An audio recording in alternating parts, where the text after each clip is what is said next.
Marami ngayon ang naglalabasa ng mga fight updates ng angas ng Pinas na si Jandariel Casimero. Una.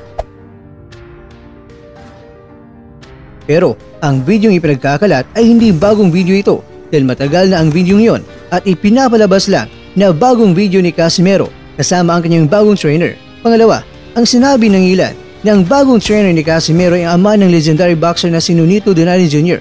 at yan ay walang iba kundi si Donaire Sr. Pero sa nakaraan ay naibunyag natin na walang katotohanan ito at mismong si Donaire Sr. pa ang nagsabi na walang katotohanan at fake news ang pinagkakalat ng nasabing impormasyon. Tungkol naman sa isyong si Casimero ay kukunin ng Mayweather Promotions at sa paparating na laban kung sino, saan at ano nga ba ang dulot sa mga Pinoy boxing fans kapag nalaman na nila kung sino nga ba ang susunod na makakalaban ni Casimero. Kaya naman, bibigyan niya ng kasagutan kaya tara ating pakinggan ang isa sa mga team Casimero na may access direkta mismo yan sa promoter at manager ni Casimero at yan ay walang iba kundi itong si Boss Rich Don. At bago ang lahat mga kwento ay aba, video courtesy po tayo sa kanyang YouTube channel na Boss Rich Don.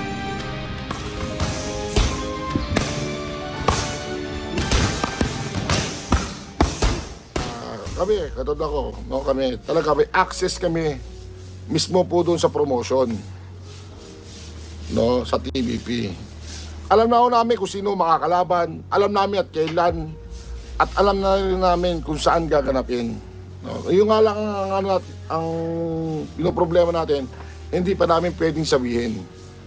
Pero 80% alam na kung sino makakalaban talaga. Guys, magugulat kayo, no, pag nangyari to. Na magugulat kayo. Pero napakaganda pong laban to. No, maniwala po kayo sa akin. Talagang magkakagulo ang buong Pilipinas. Kaya bakit daw may laban si Champ? Gusto pala kunin si Champ via TVP promotion sa Mayweather promotion. Hindi, yung alam nyo guys, no? Walang katotohanan lahat yan.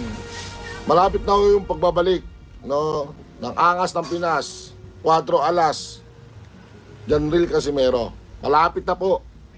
No, once na nakita nyo na, no, na lumabas na po sa YouTube ang ating boss Champ 4 alas na nag-ensayo, matik na yun. No, kasi talagang hindi pa ho namin pwedeng ilabas kung sino makakalaban niya, pero meron na ho. Meron na po talaga. Legit po yan. Pero siyempre, gusto namin manggaling mismo sa sa TVP promotion, sa channel ni Kuya Lods, no, 4 alas it's my boy, at sa ating boss Champ 4 alas Casimero.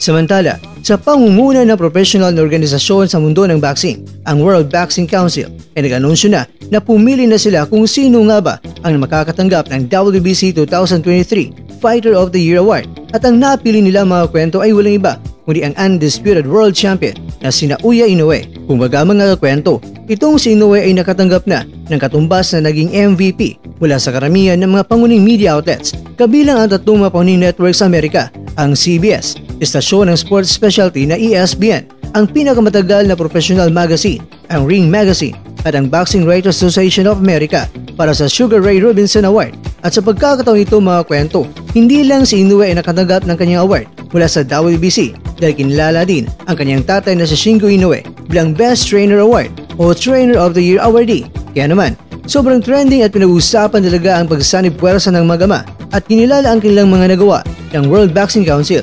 Kaya naman, congratulations sa inyo sang! Basta next fight always lang sa Japan. Samantala, binanatan naman ng former world champion na si Murodjon Akhmadaliev itong si Uya Inoue at ininsulto ito na itong si Inoue ay mababa ang ring IQ nito.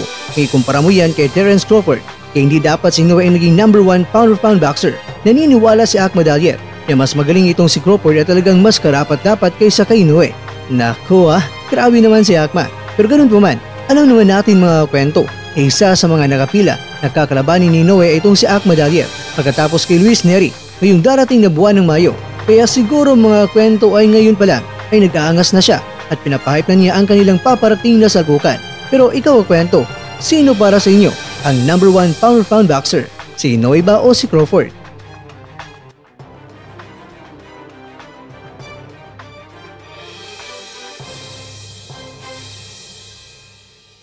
Alam na ho namin kung sino makakalaban, alam namin at kailan, at alam na rin namin kung saan gaganapin. No, yung nga lang ang mga kakwento, sa mga naglalabasan ng mga fight update sa susunod na laban ni Casimero, mas maganda na hintayin natin ang pinal na pag-anunsyo. May mga paunang may impormasyon na ibinahagi ng Team Casimero. Kaya ang tanong sa muling pagbabalik ba ng Angas ng Pinas, sanda na ba kayo? Ano ang kutob nyo? Pinoy kontra Pinoy kaya ang nilulutong laban o kaya ang kalaban ay isang dayuhan? Ang kasagutan, abangan.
At dyan, nagtatapos ang ating kwento.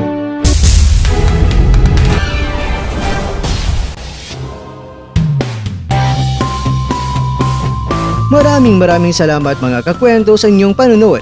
Pero baka naman mga kwento ay nagustuhan niyo po ang kwento natin ngayon. Baka pwede niyo po akong mabigyan dyan ng like, subscribe at pa-click na rin sa bell button. Pero bago tayo matapos mga kwento ay syempre, shoutout po muna tayo dyan sa ating mga kakwento. Kay kakwentong Kagampang William, kay kakwentong Miguel Escor, kay kakwentong Alexi Gatdula, kay kakwentong Alex Digia, at ikaw kakwentong nanonood ngayon, shoutout siyo dyan. Bueno, hanggang dito lang po muna ang ating kwentuhan at abangan nyo lang po ang ating susunod na video.